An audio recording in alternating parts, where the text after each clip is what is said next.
Hello friends, मैं Nikita Singh study rise YouTube channel पर आप सभी का स्वागत है। तो हमारी यूपी SSSC लेखपाल की सीरीज चल रही है। इसमें हम मंडी परिषद, राजस्व निरीक्षक परीक्षा, ग्राम पंचायत अधिकारी के हम प्रीवियस ईयर के क्वेश्चन सॉल्व कर रहे हैं। तो आज जो हमने टॉपिक लिया है वो लिया है भौतिक विज्ञान।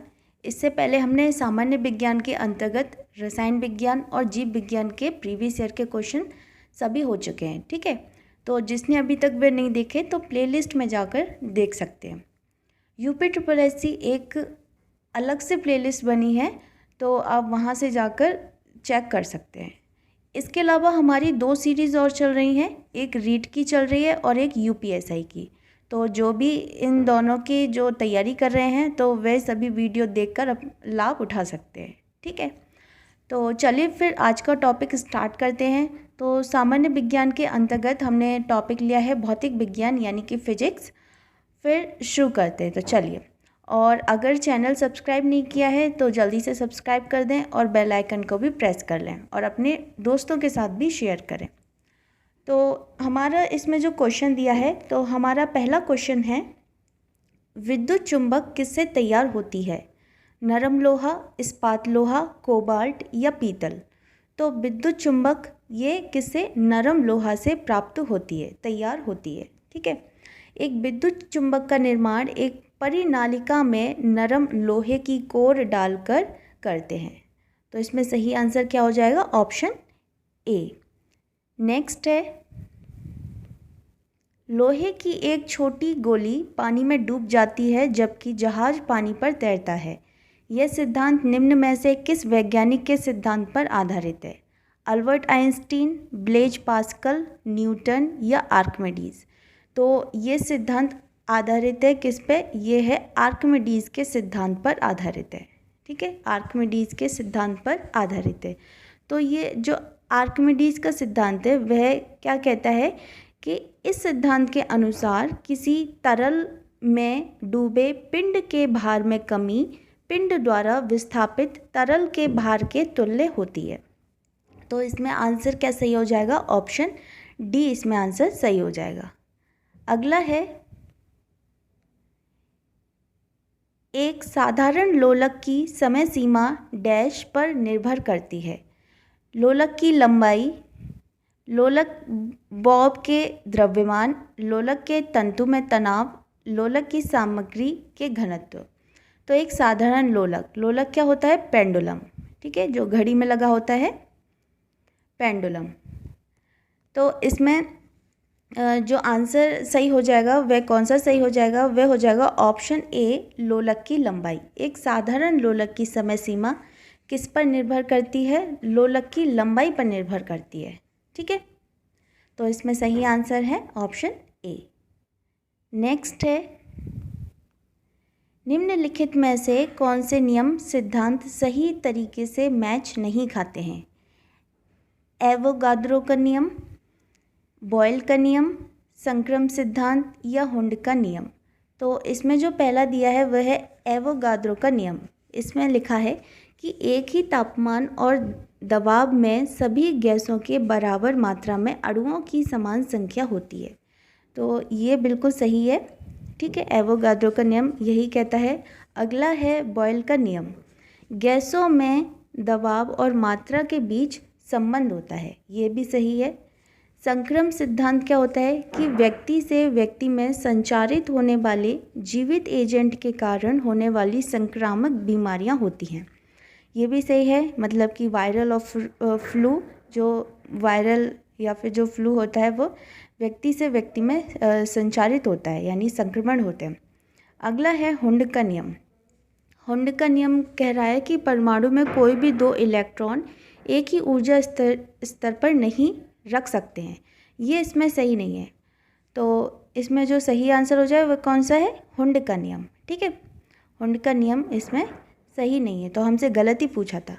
तो हुंड ने रसायन शास्त्र में बहुलता का नियम प्रतिपादित किया, जिसके अनुसार जो इलेक्ट्रॉन हैं वे तब तक युग्मित नहीं होते जब तक कि रिक्त कक्षक प्राप्य हैं, अर्थात जब तक संभव है इलेक्ट्रॉन अयुग्मित अवस्था में ही रहते हैं। तो इसमें सही आंसर है ऑप्शन डी।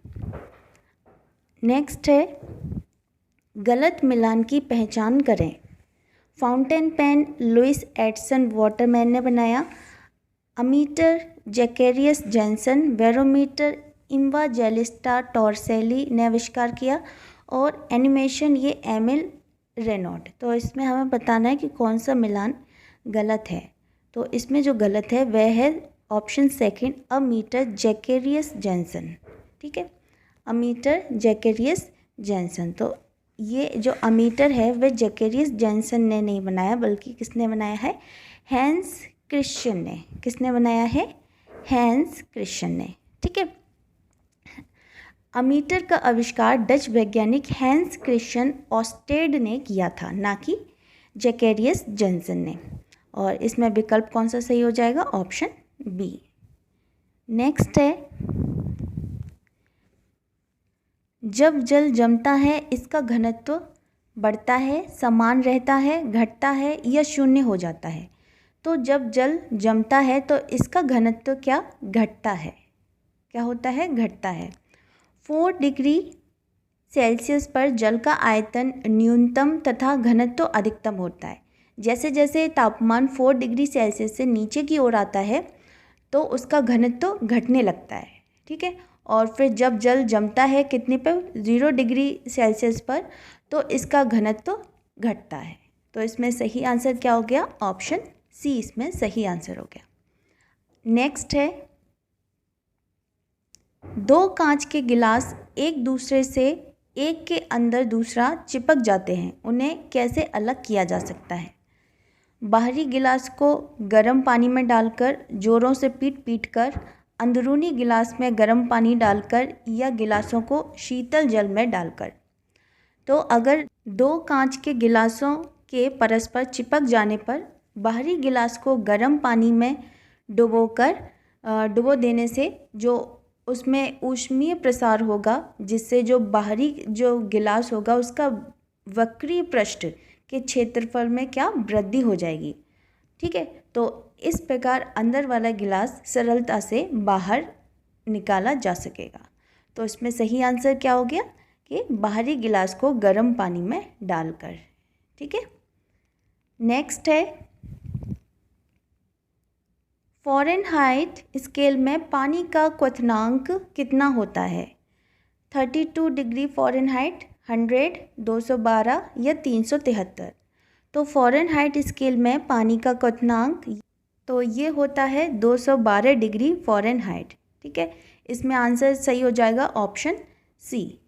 नेक्स्ट क्वेश्चन है, समान प्रावस्था में कंपायमान माध्यम के किन्हीं 2 सबसे निकटतम कणों के बीच की दूरी डैश होती है? तरंगदैर्घ्य, आवृत्ति, वेग या आयाम। तो किसी माध्यम के किसी कण के एक पूरा कंपन किए जाने पर तरंग जितनी दूर तय करती है उसे तरंगदैर्घ्य कहते हैं। ठीक है, तरंगदैर्घ्य कहते हैं, यानी कि वेवलेंथ। क्या कहते हैं? वेवलेंथ। ठीक, तो इसमें आंसर क्या सही हो जाएगा? इसमें आंसर सही हो जाएगा ऑप्शन ए, तरंगदैर्घ्य।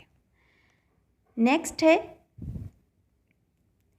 इनमें से कौन सा विद्युत का सर्वोत्तम चालक है? साधारण जल, उबला हुआ जल, समुद्री जल या आश्वित जल। तो विद्युत का सर्वोत्तम चालक है वह है समुद्री जल। क्या है? समुद्री जल। समुद्री जल में क्या होता है कि विभिन्न प्रकार के लवण घुले रहते हैं, जो कि विद्युत प्रवाहित करने पर उसमें धनायन या ऋणायन में टूटकर विद्युत प्रवाह में मददगार होते हैं। तो समुद्री जल उपयुक्त सभी जलों में से विद्युत का सर्वोत्तम चालक है। ठीक है, और इसके अलावा जो आश्वित जल है या बॉयल पानी है या फिल्टर जो भी है, तो इसमें जितनी भी अशुद्धियाँ या लवण होते हैं वे सभी नष्ट हो जाते हैं। ठीक, तो इसमें आंसर क्या सही हो जाएगा? इसमें आंसर सही हो जाएगा ऑप्शन सी, समुद्री जल। अगला है, परमाणु बम बनाने के लिए सामान्यतः निम्नलिखित में से किस तत्व का उपयोग किया जाता है? हीलियम, रेडियम, यूरेनियम या एक्टिनियम। तो ये किया जाता है किसका? यूरेनियम का। किसका किया जाता है? यूरेनियम का। परमाणु बम बनाने के लिए सामान्यतः यूरेनियम का उपयोग किया जाता है। परमाणु बम का सिद्धांत नाभिकीय विखंडन पर आधारित होता है। किस पे आधारित होता है? ये होता है नाभिकीय विखंडन पर, नाभिकीय विखंडन पर। ठीक है, नाभिकीय विखंडन क्या होता है कि ये वह क्रिया होती है जिसमें कोई भारी नाभिक दो या दो से अधिक छोटे भागों में तोड़ा जाता है। इस क्रिया में अत्यधिक ऊर्जा का उत्सर्जन होता है। ठीक है, तो जैसे हमने ये उदाहरण ले लिया यूरेनियम का, तो यूरेनियम को न्यूट्रॉन के प्रहार द्वारा विखंडित किया जाता है। तो यूरेनियम दो भागों में फिर टूट जाता है। एक टूटता है बेरियम में और दूसरा टूटता है क्रिप्टॉन में। ठीक है, एक टूटता है बेरियम में और दूसरा टूटता है क्रिप्टॉन में। तो इसमें सही आंसर क्या हो जाएगा? ऑप्शन सी, यूरेनियम। नेक्स्ट है, भारत की पहली नाभिकीय पनडुब्बी INS अरिहंत में स्थित नौसेना जहाज निर्माण केंद्र पर बनाई गई थी। कोची में, हजीरा में, विशाखापट्टनम में या पीपावाव में? तो ये बनाई गई थी कहाँ? विशाखापट्टनम में। तो INS अरिहंत भारत की पहली स्वदेशी निर्मित नाभिकीय पनडुब्बी है। ठीक है, तो इसमें सही आंसर क्या हो जाएगा? Option C, Visakhapatnam. अगला है, कृषि कार्य में लगे ट्रैक्टर की आवाज़ किस स्तर से अधिक नहीं होनी चाहिए? 120 डेसिबल, 150 डेसिबल, 90 या 100? तो ये कितनी नहीं अधिक नहीं होनी चाहिए? तो ये 90 डेसिबल से ज़्यादा नहीं होनी चाहिए। तो कृषि कार्य में लगे ट्रैक्टर की आवाज़ 90 डेसिबल से अधिक नहीं होनी चाहिए, लेकिन सामान्यतः देखा जाए तो 90 से 100, कितनी? 90 से 100 डेसिबल के बीच रहती है। तो इसमें आंसर क्या सही हो गया? Option C. अगला है, ध्वनि तरंग की कौन सी विशेषता इसके तारतम्य को तय करती है? आयाम, तरंग का आकार, आवृत्ति या ध्वनि की प्रबलता? तो ध्वनि तरंगें यांत्रिक तरंगें कहलाती हैं, क्योंकि उनके संचरण के लिए द्रव्यात्मक माध्यम यानी कि ठोस, द्रव या गैस की आवश्यकता होती है। ध्वनि तरंगों का विश्लेषण उसके आयाम या आवृत्ति के आधार पर किया जा सकता है। ठीक है, तो इसमें आंसर क्या सही हो जाएगा? ऑप्शन सी आंसर इसमें सही हो जाएगा। अगला है, सूर्य के प्रकाश को पृथ्वी तक पहुंचने में कितना समय लगता है? 2 minute 8 second, 6 minute 10 second, 8 minute 20 second या 9 मिनट 16 सेकंड? तो ये लगता है 8 मिनट 20 सेकंड। कितना लगता है? सूर्य के प्रकाश को पृथ्वी तक पहुंचने में 8 मिनट 20 सेकंड लगता है। नेक्स्ट क्वेश्चन है, लाल गुलाब को जब तक एक नीले फिल्टर से देखा जाता है तो यह दिखाई पड़ता है? लाल, नीला, हरा या काला? तो जब लाल गुलाब को एक नीले फिल्टर से देखा जाएगा तो गुलाब का रंग काला दिखाई देगा, क्योंकि जो नीला फिल्टर होता है वह मात्र केवल नीले प्रकाश को आगे जाने देगा और जो अन्य सभी प्रकाश को वो अवशोषित कर लेगा। तो इसमें सही आंसर क्या हो जाएगा? ऑप्शन डी, काला। अगला है, किसका सबसे अधिक अपवर्तनांक होता है? वायु, जल, हीरा या कांच? तो सबसे अधिक अपवर्तनांक होता है वह किसका होता है? हीरा का। किसका होता है? हीरा का। अब ये अपवर्तनांक क्या होता है? यानी कि रिफ्रैक्टिव इंडेक्स। क्या होता है?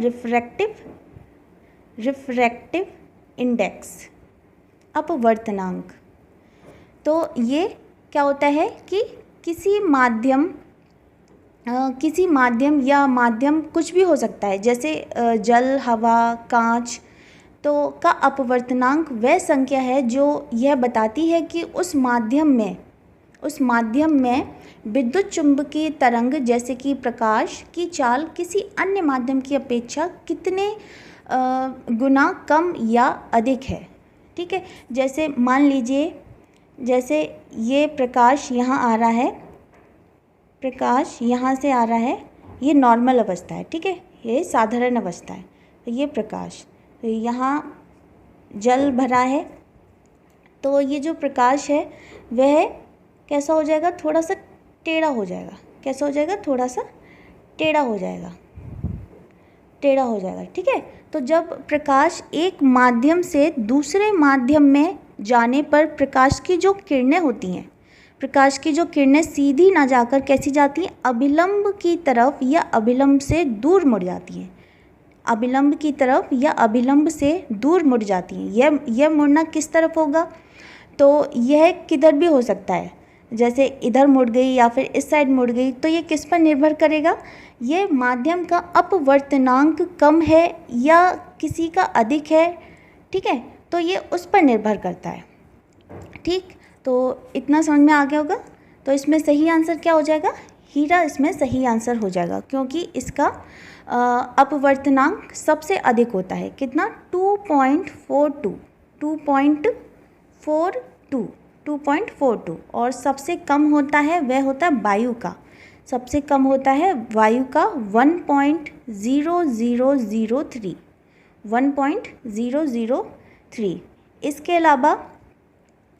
इसके अलावा इसमें दिया है जल, तो जल का अपवर्तनांक होता है 1.33 और कांच का होता है 1.52 से 1.62। ठीक है, और हीरा का बताया था कितना, 2.42 और वायु का 1.0003। तो इसमें सही आंसर क्या हो जाएगा, ऑप्शन सी, हीरा। ठीक है, सबसे अधिक इसी का होता है। अगला है, स्वच्छ आकाश का नीला रंग किस कारण से दिखाई पड़ता है। स्वच्छ आकाश का नीला रंग किस कारण से दिखाई पड़ता है। पहला है प्रकाश का विवर्तन, प्रकाश का विखरना, प्रकाश का परावर्तन या प्रकाश का अपवर्तन। तो ये दिखाई पड़ता है किसका, प्रकाश का विखरना, प्रकाश का बिखरना। तो जब सूर्य का प्रकाश वायुमंडल से होकर गुजरता है तो प्रकाश वायुमंडल में उपस्थित जितने भी कण हैं, ठीक है, तो उसमें विभिन्न दिशाओं में प्रकीर्णन यानी कि बिखराव हो जाता है। इसी प्रक्रिया को क्या बोलते हैं, प्रकाश का प्रकीर्णन कहते हैं। जिस रंग के प्रकाश की तरंग दैर्घ्य कम होती है उस रंग के प्रकाश का प्रकीर्णन अधिक होता है, और जिस रंग की तरंग दैर्घ्य अधिक होती है उस रंग के प्रकाश का प्रकीर्णन कम होता है। ठीक, तो इसमें सूर्य के प्रकाश में बैंगनी रंग की प्रकाश की तरंग दैर्घ्य सबसे कम होती है, इसी कारण इसका प्रकीर्णन सबसे सर्वाधिक होता है, जिससे कि हमें क्या, आकाश नीला दिखाई देता है। और यही कारण यह भी है कि अगर समुद्र का जल नीला दिखाई देता है क्योंकि उसमें पानी द्वारा प्रकाश का प्रकीर्णन यानी कि छितराव यानी बिखराव किया जाता है। तो इसमें सही आंसर क्या हो जाएगा, प्रकाश का बिखरना। ठीक है, ऑप्शन बी।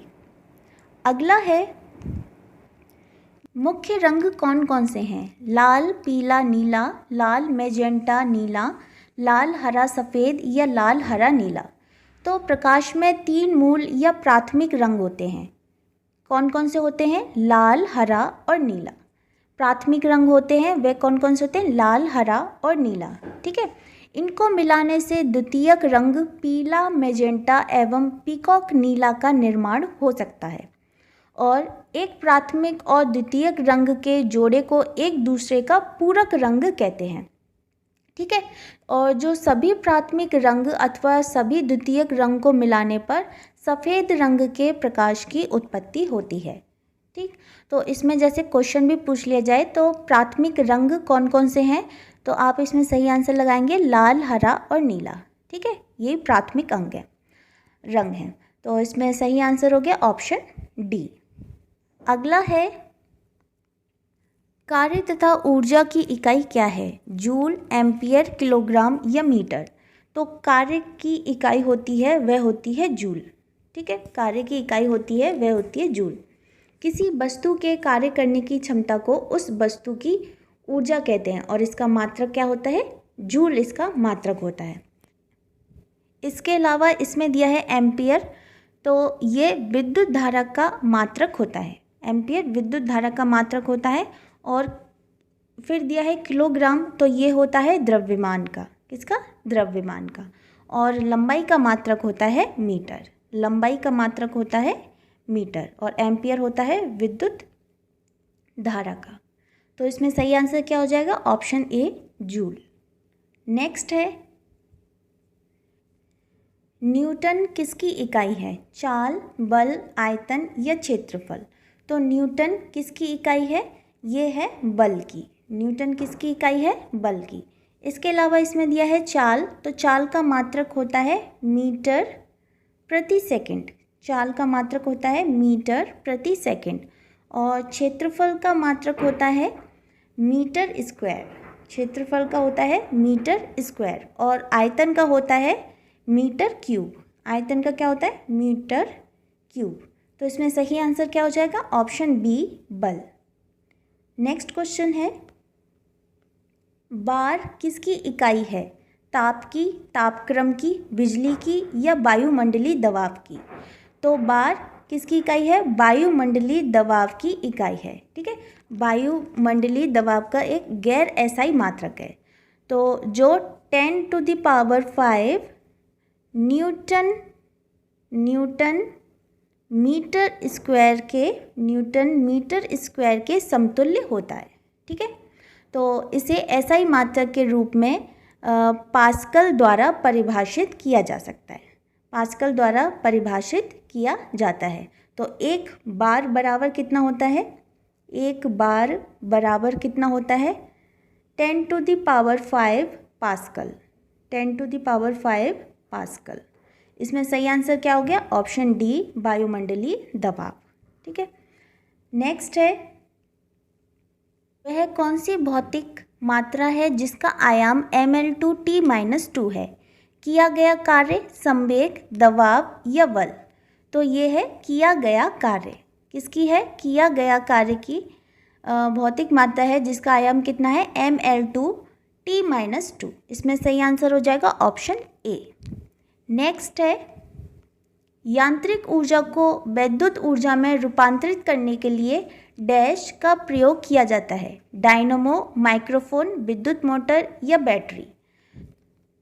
तो इसमें डायनमो का प्रयोग किया जाता है यांत्रिक ऊर्जा को वैद्युत ऊर्जा में रूपांतरित करने के लिए। ठीक है, और इसमें दिया है ऑप्शन है विद्युत मोटर, तो ये किया जाता है विद्युत ऊर्जा को यांत्रिक ऊर्जा में। माइक्रोफोन का किया जाता है, माइक्रोफोन ध्वनि ऊर्जा को विद्युत ऊर्जा में। ठीक है, और बैटरी का यह रासायनिक ऊर्जा को विद्युत ऊर्जा में परिवर्तित करती है। तो इसमें सही आंसर क्या हो जाएगा? Option A, dynamo. Option A, dynamo.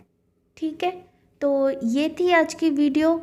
तो भौतिक विज्ञान पर पूछे गए प्रीवियस ईयर के क्वेश्चन थे, तो आज सभी हमने कंप्लीट कर लिए हैं। तो उम्मीद करती हूँ आपको बहुत अच्छे से समझ में आए होंगे।